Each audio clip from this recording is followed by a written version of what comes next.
Hi welcome to Shri Mallika's kitchen. ఈ ఛానల్ని ఆదరించిన ప్రతి ఒక్కరికి మా హృదయపూర్వక నమస్కారములు. ఇవాళ చాలా మంచి రెసిపీతో మీ ముందుకు వచ్చానండి. చాలా అంటే చాలా బాగుంది. ఇది ఏమిటంటే ఎగ్ నూడిల్స్. ఈ ఎగ్ నూడిల్స్ ఏంటంటే ఎలా చేయాలి, ఎలా చేస్తే మంచి రుచిగా ఉంటుంది, ఈ నూడిల్స్ మనం ఏ నూడిల్స్ తీసుకుంటే ఆరోగ్యానికి మంచిది, దీన్ని ఏ విధంగా ఫస్ట్ స్టార్ట్ చేయాలి, ఇవన్నీ కూడా పర్ఫెక్ట్గా ఈ వీడియోలో చూపించాను. ప్రతి ఒక్కరూ ఈ విధంగా చేసుకునేసి మంచి టేస్టీగా తినచ్చు. ముందుగా మనం ఏంటంటే నూడిల్స్ తీసుకోవాలండి. ఇవి మామూలుగా షాపుల్లో దొరికే నూడిల్స్ కావు. ఇవి వచ్చేసి బయట మిల్లు దగ్గర మాత్రమే దొరుకుతాయండి. అంటే వీటిని తయారు చేయడానికి సపరేట్గా మిల్లులు ఉంటాయి. అవి నూడిల్స్ బండ్లు వాళ్ళకి మాత్రమే ఇవి దొరుకుతాయి. అంటే హోటల్స్లో కానీ రోడ్ సైడ్ బండ్లు కానీ అలాంటి వాళ్ళకి మాత్రమే ఇవి కాంటాక్ట్లో ఉంటాయి. ఇవి అందరికీ దొరకవు.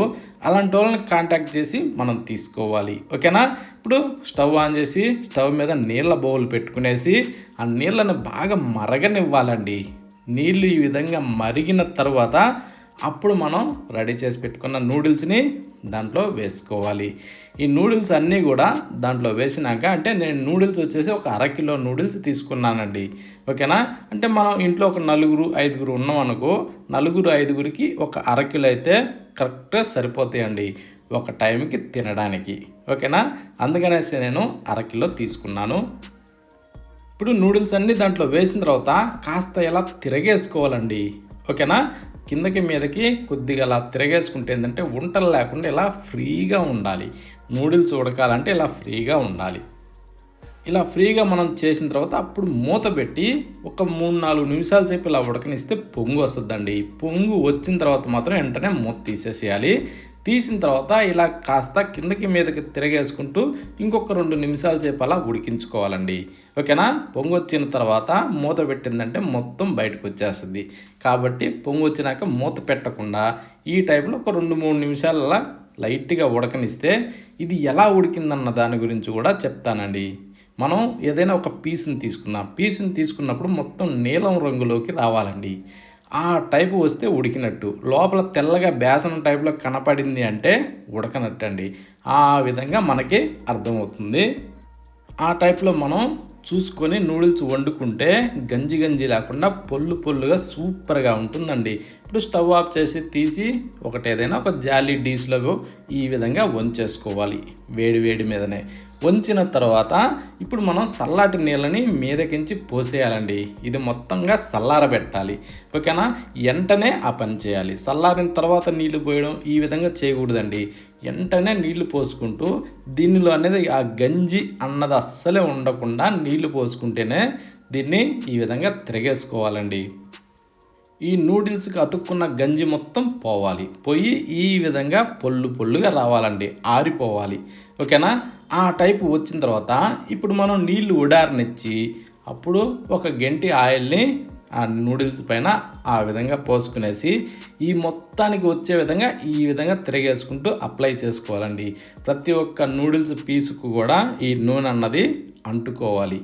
ఆ టైపు మనం మొత్తంగా ఇలా తిరగేసుకుంటూ అప్లై తిరగేసుకోవాలి తప్ప పిసకకూడదండి. పిసికితే కూడు అయిపోతుంది. ఓకేనా? ఈ టైప్లో మనం తిరగేసుకునేసి ఈ విధంగా రావాలండి. ఇప్పుడు దీన్ని ప్యాన్ గాలి కింద ఆరబెట్టాలి. ఆరేలోపు ప్రిపేర్ చేసుకుందామా? స్టవ్ ఆన్ చేసి ఒక కడాయి పెట్టి దాంట్లో ఒక 2 గంటలు నూనె వేసి నేనైతే ఒక 4 కోడిగుడ్లు తీసుకున్నానండి. ఓకేనా? నేనేంటంటే 4 ప్లేట్లు తయారు చేస్తున్నా కాబట్టి 4 కోడిగుడ్లు తీసుకున్నాను. డబుల్ ఎగ్ కావాలనుకున్న వాళ్ళు 8 కోడిగుడ్లు వేసుకోవాలి. అర్థమైందా? ఆ టైప్లో ఇప్పుడు నేను 4 కోడిగుడ్లు తీసుకుని కొట్టి దాంట్లో పోసుకున్నా. కానీ కొట్టి పోసేటప్పుడు ఆ పెంకులు రాకుండా చూసుకోవాలండి.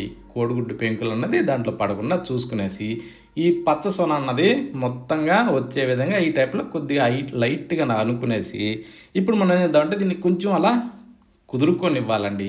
లైట్గా అలా ఉడికితే ఈ టైప్లో కొంచెం కుదురుకుంటుంది. కొద్దిగా ఇలా తిరగేసుకుంటూ దీన్ని మనం బాగా ఫ్రై చేసుకోవాలి.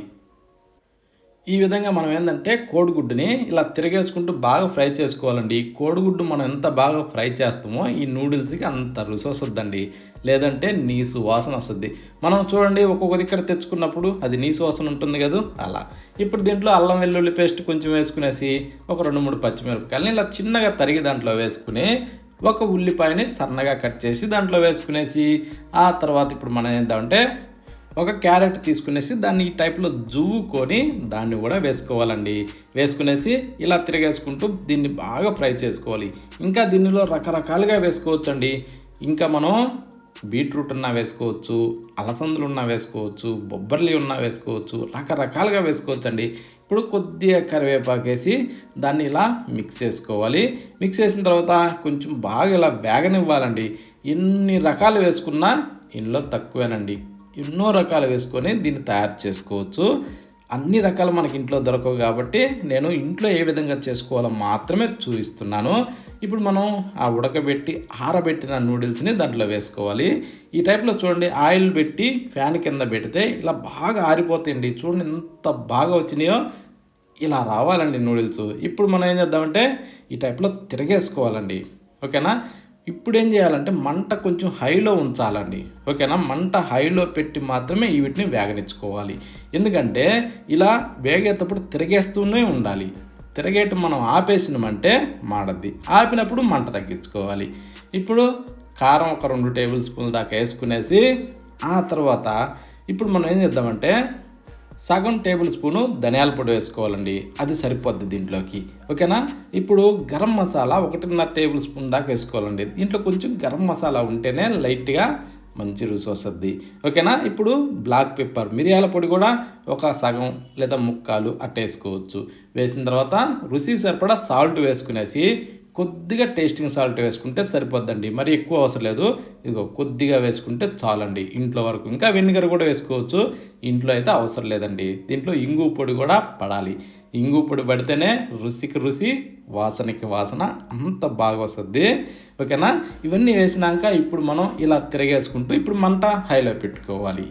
స్టవ్ ఇప్పుడు మంటని హైలో పెట్టుకొని ఈ విధంగా తిరగేసుకుంటూనే దీన్ని వేగనివ్వాలండి. తిరగేయటం మాత్రం ఆపొద్దు. మంట హైలో ఉన్నప్పుడు మాత్రం ఖచ్చితం ఇలా తిరగేసుకుంటూనే ఉండాలి, లేకుంటే అడుగు అంటుకుంటుంది. ఓకేనా? ఇలా తిరగేసినాక ఇప్పుడు మళ్ళీ మంట స్లో చేసుకోవాలి. మీదకించి ఒక 2 టేబుల్ స్పూన్ల దాకా సోయా సాసు అలా వేసుకునేసి ఇప్పుడు మళ్ళీ మంట స్టార్ట్ చేసేసి దీన్ని బాగా కలుపుకోవాలి. ఇలా కలుపుతూనే దీన్ని కాస్త ఫ్రై చేసుకోవాలండి. ఇలాగండి చాలా సింపుల్గా తయారు చేసుకోవచ్చు. కానీ దీనిలో వల్ల మనం స్టవ్ కింద మంట అడ్జస్ట్మెంట్ చేసుకుంటూ ఉంటూ దీన్ని తయారు చేసుకోవడంలోనే ఉందండి దీని రుచి మొత్తము. ఓకేనా? ఇలా వేగిన తర్వాత మీదకించి కొత్తిమీర చల్లుకునేసి ఇంకా పుదీనా చల్లుకోవచ్చు. ఇలా చల్లుకున్న తర్వాత కాస్త అలా మిక్స్ చేసుకునేసి వెంటనే ఇంకా స్టవ్ ఆఫ్ చేసుకోవచ్చండి. అర్థమైందా? ఎంత సింపుల్ అంటే అంత సింపుల్ అండి. ఇలా మనం ఇంట్లోనే చాలా సింపుల్గా తయారు చేసుకోవచ్చు. ఇలాగేనండి రోడ్ సైడ్ బండ్ల మీద కానీ, స్టార్ హోటల్స్లో కానీ, ఎక్కడైనా సరే ధాబాల్లో కానీ వాళ్ళు చేసే విధానం ఇదేనండి. చాలా సింపుల్ అంటే సింపుల్గా చేసుకోవచ్చు. ఎవరైనా సరే ఈజీగా చేసుకోవచ్చు అండి. కానీ నూడిల్స్ మాత్రం ఈ టైప్లో మిల్లు కాడ దొరికే నూడిల్స్ తెచ్చుకోండి. అవి చాలా మంచి రుచిని ఇస్తాయి, ఆరోగ్యానికి ఆరోగ్యం ఉంటుందండి. ఆ మిల్లు కాడ చేసే వాటితోనే ఏంటంటే వాళ్ళు ఆ పిండి కలిపి దాన్ని తయారు చేసి ఇడ్లీ కుక్కర్లో వచ్చేసి ఉడకబెట్టి వాటిని మనకు పంపిస్తారండి. అందుకనే అవి అంత ఫ్రెష్గా ఉంటాయి. ఓకేనా?